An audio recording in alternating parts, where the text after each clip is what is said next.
Hey, everybody, welcome back to the podcast. You're listening to the longest running superhero role playing game on Earth. I'm your host, the GM, and today we're talking about the very first adventure that we ever played.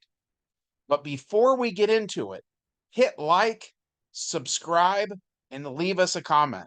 We've got an awesome community here, and it's all thanks to you guys. Thank you so much for being here. With all that said, let's dive in.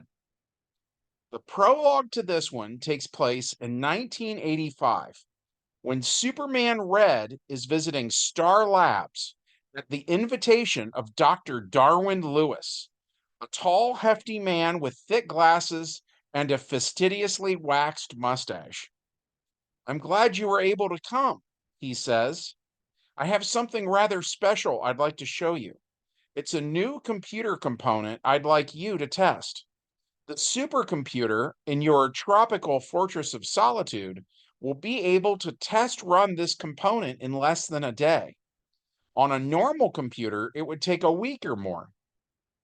He leads Superman Red through a series of security screens and airlocks until they reach the clean room, a dust free, environmentally controlled chamber.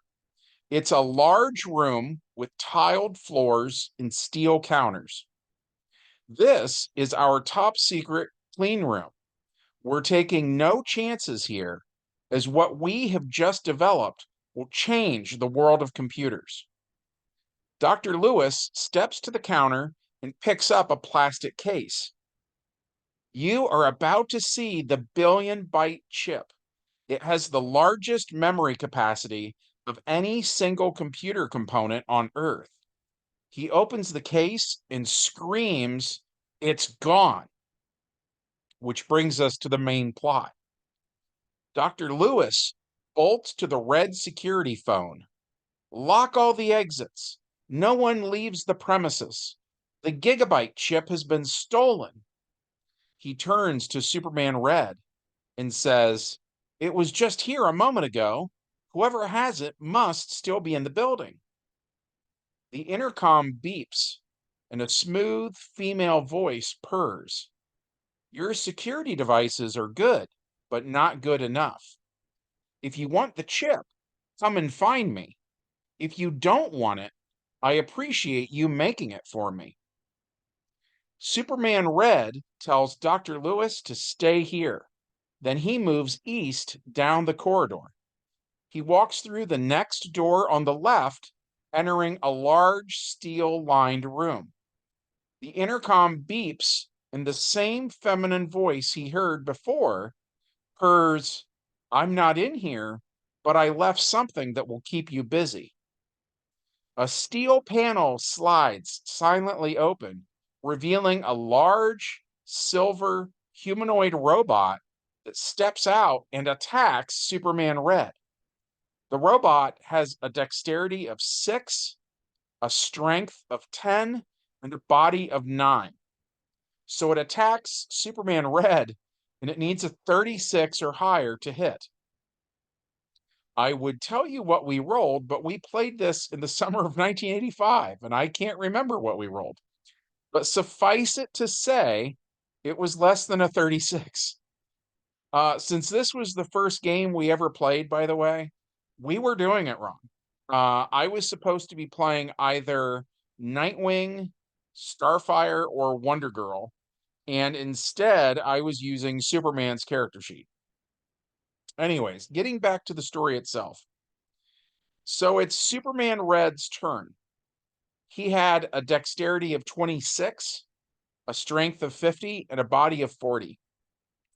So as long as he didn't roll double ones, which in DC Heroes is a critical failure, then he would hit. And he did.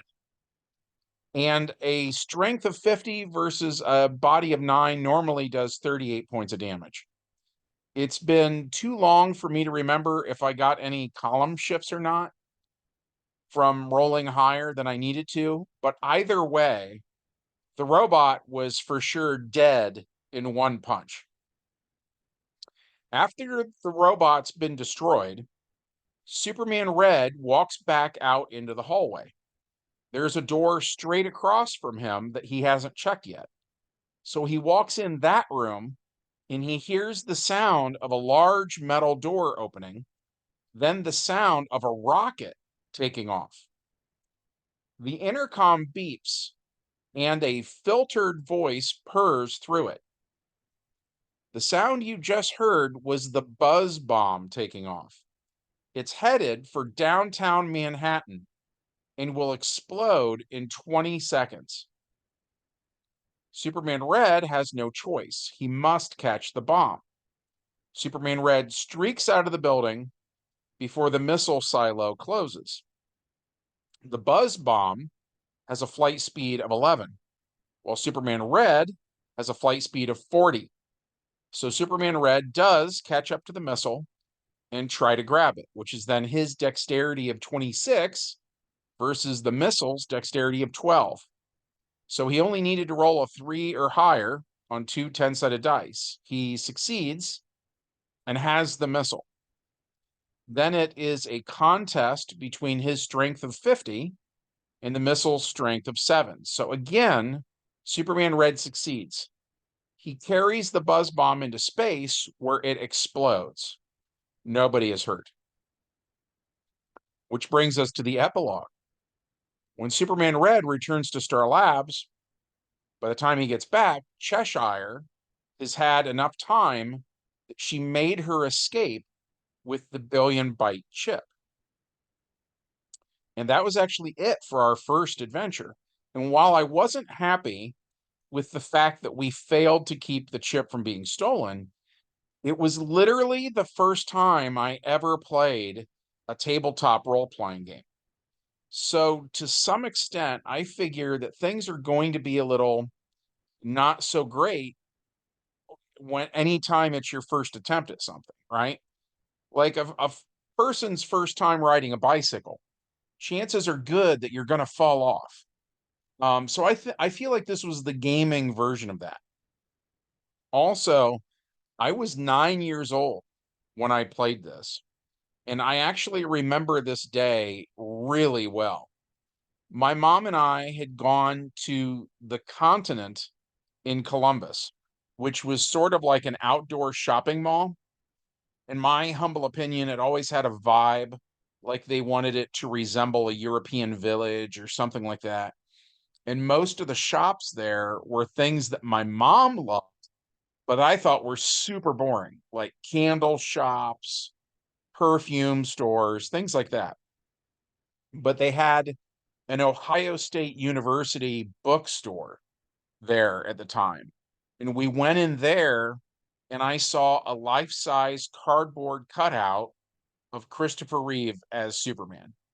And next to it was just a ton of merchandise with Superman on it. And one of these was the brand new first edition DC Heroes boxed set, which at the time I actually thought was a board game. And I can't remember how much it cost at the time, but I do remember asking my mom for it and she freaked out over the price. So it must have seemed expensive by the standards of 1985 money. Anyway, so she bought it, and for the rest of the day, she shopped in stores that I hated, and I would sit on the carpet in the corner and like study this sky blue box with artwork of DC heroes on it. The top of the front of the box is Brainiac's skull ship, and next to that is Starfire wearing a skimpy purple costume. To the left of that was Batman, and then down front and center were Superman and Wonder Woman. And so I was already hooked, right? And then I read the tagline, "Be part of the legend." And I think the tagline worked on me because just the whole concept that somehow I was going to have something to do with them was just super appealing to me. 1 year later, by the way, G.I. Joe did this thing where you could join G.I. Joe. and send in some proofs of purchase or something like that and get your own GI Joe figure. I remember the ad for that said, "Be the next Joe team member." And for me, these two slogans basically were the same thing, right? It was that same invitation that somehow I was going to be included with my role models. Anyways, so when we were done at the Continent, we went back to the hotel where we were staying at. And we were on vacation, by the way. I'm not sure if I mentioned that or not. And I remember we ordered a pizza, and mom was like, "What do you want to do until the pizza gets here?" And of course, all day, all I could think about was how I wanted to be part of the legend. So I wanted to like join the Justice League or whatever, right? I didn't know how that worked, but I knew the key was somehow in this box. So I told mom that's what I wanted to do. So we opened this thing, and mind you, we're thinking it's a board game. We didn't even know what role playing games were yet. And so we searched the box, and of course, there's no board. So at first, we're thinking that the one we got was like missing some parts or something. So at first, there were these feelings of confusion and frustration. And mom said she would read the stuff that came with it and figure it out. And on mom's end, her whole thing was that she thought this game was expensive. So there's no way she's going to drop that much money on a thing and then not play it, right? So we went down to the hotel swimming pool, and she had me play in the pool while she read everything that came with the boxed set. And this is going to sound kind of weird, maybe, but like my mom was abnormally smart. She always had office jobs, and she was always like a treasurer or an accountant. I was always that sort of thing. So the point is that she was really good with numbers and stuff. So as it just so happens, it meant that she was particularly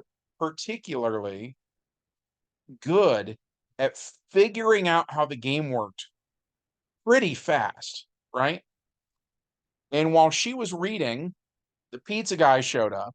And in the time it took me to swim until I got bored of swimming, and the time it took the two of us to eat all the pizza, she had pretty much figured out the basics of DC Heroes.